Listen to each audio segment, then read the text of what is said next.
the Three Percenters, the original name comes from during the Revolutionary War that 3% of the Americans fought against the British in their tyrannical efforts to take over our country or run our country.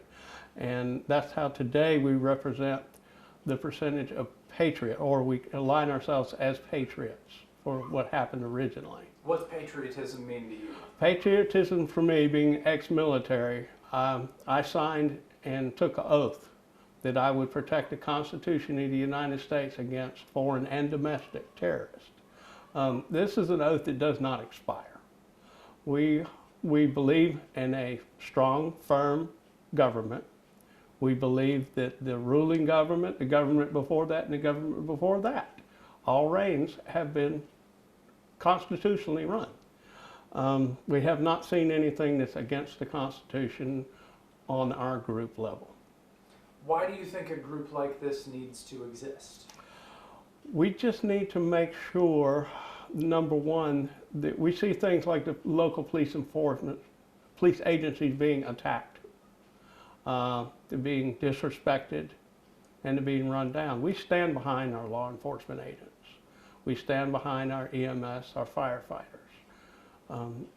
It's just so many bad things going on in our country right now that we need to get back to our roots, where we came from, who we are.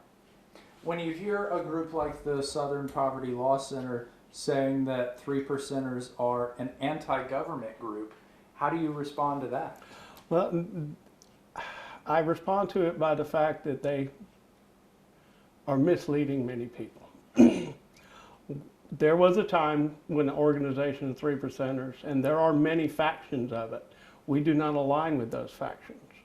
We believe in taking care of our people, taking care of our neighbors during natural or man-made disasters, helping in any way we can.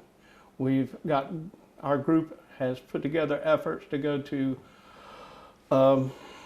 Robinson County during the floods there. We took relief in, we took water, we took food, and we took clothes. We did the same in South Carolina. Last year we held an event here in Wendell to pray for the police, which we had the local police enforcement come by. Our children made cards for them, we fed them.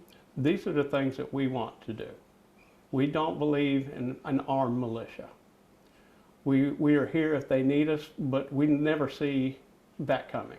We don't see it coming, but we are prepared, if necessary, that the police call and ask us.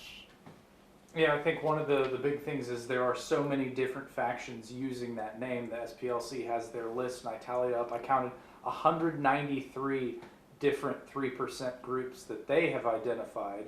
And there was the group of people in Kansas that had their incident a couple of years ago. Yes. And it's one of those, I'm sure that you Yes. certainly frown on that. Yes, we do. Our group is black, white, green, yellow, purple. We do not discriminate. We are not racist. We believe that everybody has a right to freedom and freedom of speech. At no time will we stand beside any group that is racist or aligns themselves with racism. That is not what we are about. There was, certainly this is in the discussion right now because of the Chapel Hill police officer. Officer Cole Daniels. Yes. Right. Do you know Mr. Daniels? No, we do not. He is actually not a member of our group, but you will find that a lot of ex-military and people come home with that 3% tattoo. We have seen it a lot because we do have active members and we have ex-members. And it is a sign of patriotism towards your country, not a racist thing. And I was hoping that the Chapel Hill police chief, who just found out about this and is not really investigating it, will look into it, because Officer Cole Daniels is being discriminated against because of a tattoo. But he's not known to your No, to he's your not. group. He is not in our group or organization. About how many people are? Logistically speaking, probably 400 in Wake County. So are you in the Wake County? I mean, I see the state chapel in North Carolina, but how do you identify, how does this, We become zones. We have 9 zones throughout the state. Leadership is run in each zone by a local leader, and then it goes up to the state level. we have logistics, communications. We're prepared for natural disasters. We have licensed ham operators that communicate across the state.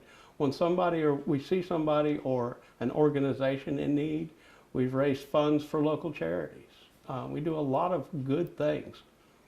But your main concern is now this tattoo's out, then there's other talk about some other 3% factions, and Yes, you don't want that having a negative impact on the service work that you're trying to do. that is correct. We want people to understand that with any group, you're going to find bad people.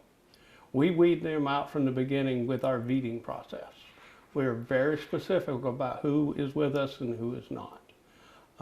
It's just a shame that things of the past can be brought up and held against us today. All right. Anything else that we have? I feel like we touched on that. I think I'm very happy, and I appreciate you guys taking the opportunity to let us clarify, because we're trying to do a lot of good stuff out there.